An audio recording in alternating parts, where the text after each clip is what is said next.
Welcome students. NEET 2025 रे top 20 question जोटा कि सियोर बटनी रू आसीबो तारी उपरे ए भिडियोटी मु करूची। तो जो माने देखुच याकू एई 20टी टॉपिक को भल भाबरे देखिकी जाओ, निश्चय 20 रु अधिक क्वेश्चन तमे अटेंड करि परिबो। आउ जूलॉजी रो टॉप 20 क्वेश्चन रो गोटे भिडियो या परे मु करिवि, सेतिकी तमे पढ़िकी गले जूलॉजी रो भी 20 रु अधिक क्वेश्चन अटेंड करि परिबो। शेष समय रे कम समय भितरे केमिति आमे अधिक पढ़ी परिबा, यह है हमर मूल लक्ष्य यही क्रैश कोर्स रो। तेणु करी शॉर्टकट रे को 20टा बटनी आ को 20टा जूलॉजी टॉपिक तमे पढ़ी पारिले निश्चय तमे 20 + 20 माने 40टा क्वेश्चन बा ताठू अधिक करि परिबो, अटेंड करि परिबो। तारी रिलेटेड ये भिडियोटी हबो। तो चलो टाइम वेस्ट न करी आमे बटनी रो टॉप 20 टॉपिक स्टार्ट करिवा। भिडियोटी जो माने देखुछ जदि भल लागिला ताले सब्सक्राइब करिवो चैनल को एवं तम सांग मान को मध्य शेयर करिवो, से माने भी जेमती बेनिफिट नै पारंती। तो चलो आमे स्टार्ट करिवा। टॉप 20 बटनी बटनी रो टॉप 20 जो मु सिलेक्ट करिछि सेगुडी कहला protista, fungi, algae, dark reaction, aerobic respiration, phytohormones, chromosomes, nucleic acid, non Mendelian principle, Mendelian disorder, chromosomal disorder, chromosomal sex determination, replication, HGP, lac operon, biocontrol agents, biofertiliser, gene therapy, patent और biopiracy, population interaction. यही 20टी top select करा जाइछि जो through compulsory सबु वर्ष 1 रु अधिक क्वेश्चन आसे। मिनिमम गोटे क्वेश्चन तो आसीबो थुआ, किंतु 1 रु अधिक क्वेश्चन भी आसी पारे। तो अल्प समय भितर जी एतिकी जिनस को कवर करि परिबो से निश्चय बेनिफिटेड हबो बायोलॉजी रे आ ता नीट एग्जाम रे, यार कोनोसी डाउट नहीं। तो केमिति याकू पढ़िबा, प्रथमे हमर अछि प्रोटिस्टा। फर्स्ट पार्ट रे हमें 3टा जिनस डिस्कस करिबा, प्रोटिस्टा, फंगी और आल्गी।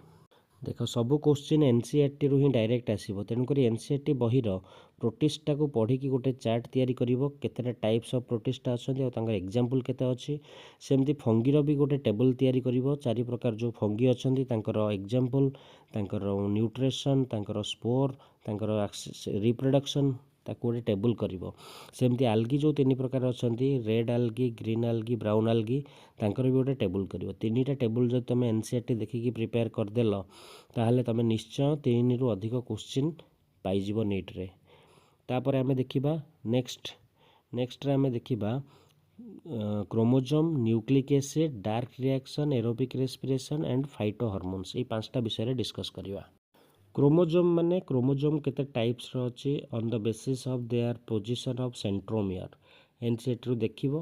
न्यूक्लिक एसिड रो टाइप्स, तार स्ट्रक्चर, न्यूक्लियोटाइड रो स्ट्रक्चर, डीएनए आरएनए कंपलसरी 1 रु अधिक क्वेश्चन आसीबो।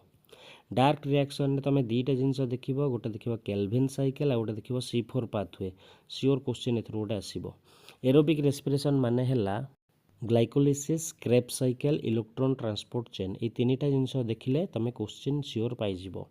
फाइटो हार्मोन्स 5टा अछि, auxin, gibberellin, cytokinin, ethylene, abscisic acid, ये 5टा हार्मोन रो कंपलसरी गोटे क्वेश्चन तो श्योर आसीबो, तेणु करी याकू भलरे देखिबो। तापरे आमे देखिबा non Mendelian principle. Non Mendelian principle कहिले कोन बुझाए, जोड़ा मेंडेल्स को लॉ द्वारा प्रूव हेई नथिला, जेमिति कि codominance, incomplete dominance, pleiotropy, polygenic inheritance, this all are non Mendelian principle. तो ये 5टा जो मु कहिली या भितरु निश्चय क्वेश्चन आसे, 1 रु अधिक क्वेश्चन आसे, एटा जेनेटिक्स चैप्टर रो। तापरे मेंडेलियन डिजॉर्डर कहले सिकल सेल एनीमिया अछि, फिनाइल कीटोन्यूरिया अछि, थैलासेमिया अछि। ये डिजीज भितरु जाहाले गोटे क्वेश्चन आसीबो रिलेटेड, तेणु ताकू भी देखिबो। क्रोमोसोमल डिजॉर्डर माने एठी हमर Klinefelter syndrome, Turner syndrome, Down syndrome, मात्र 3टा अछि आ श्योर 3टा रु गोटे क्वेश्चन आसीबो। तापर क्रोमोसोमल सेक्स डिटर्मिनेशन, एठी क्रोमोसोम को नेकी केमिति सेक्स डिटर्मिनेशन करा जाउची, जो XX XY type, ZW ZZ type, up to haplodiploid honey बीर सेक्स डिटर्मिनेशन पर्यंत सबू जिनस को ये देखा पड़ो आ भितर सियोर तुमको क्वेश्चन मिल तुम गोटे कम कर एनसीईआरटी बही धर मु जो जो जिनस को ये लिखी ताकू खोजब और तार गोटे लिस्ट गोटे चार्ट तैयारी कर देखिए बहुत इजी हो पढ़ा जो मैंने मूलर स्टार्ट करना से बहुत बेनिफिटेड हम तापर आम देखा रेप्लिकेशन डीएनए रेप्लिकेशन एटा मॉलिक्यूलर बेसिस आसो देखो रेप्लिकेशन गोटे क्वेश्चन आसो एचजीपी है ह्यूमन जीनोम प्रोजेक्ट ताकू भी देखो लैक ऑपेरन रे तुम जो आमर थिला ई कोलीर लैक्टोज ऑपेरन ताकू देखियो मॉडल रू क्वेश्चन आसे बायो कंट्रोल एजेंट रू एक रू अधिक क्वेश्चन आसी बहुत थर मुझे देखी तेणुक biocontrol agents microbes chapter रे अच्छी ताकू भलरे देखिबो तारे बायो फर्टिलाइजर एटा भी माइक्रोब्स चैप्टर रो microbes in human welfare types of biofertilizer जो आमर थिला rhizobium symbiotic free living mycorrhiza ये सब जिनस देखिए जो मैंने सब बायो फर्टिलाइजर पर यूज करा जाउछि तो एथुरु तुमको क्वेश्चन मिल जिवो एबे हमें नेक्स्ट स्लाइड देखिबा नेक्स्ट स्लाइड रे अछि जीन थेरापी पेटेंट आउ पॉपुलेशन इंटरेक्शन देखो जीन थेरापी है बायोटेक्नोलोजी चैप्टर रो एवं डायरेक्ट एनसीईआरटी रू ही तुमको मिल जिवो यार आंसर एथुरु सियोर गोटे क्वेश्चन आसीबो लिखिकी रख आ पेटेंट बायोपायरेसी रू मध्ये आसी पारे ये भी बायोटेक्नोलोजी एप्लिकेशन पार्ट तापर पॉपुलेशन इंटरेक्शन ये जो पॉपुलेशन इंटरेक्शन कथा आम कहे 5 प्रकार इंटरेक्शन अच्छी म्यूचुअलिज्म कमेंशियलिज्म आमेंशियलिज्म पैरासिटिज्म प्रेडेशन तो कौन भी इंटरेक्शन रू क्वेश्चन तुमको पचारि पारे तेणु सब इंटरेक्शन विथ एग्जांपल जोड़ा सब एनसीईआरटी रे अच्छी ताको भलरे पढ़िबो कारण पॉपुलेशन इंटरेक्शन रू कंपलसरी क्वेश्चन आसीबो ठीक अच्छे पेटेंट और बायोपायरेसी बहुत छोटिया जिनस आपको केबे भी मिस करनी पढ़ीदेव बहुत गोटे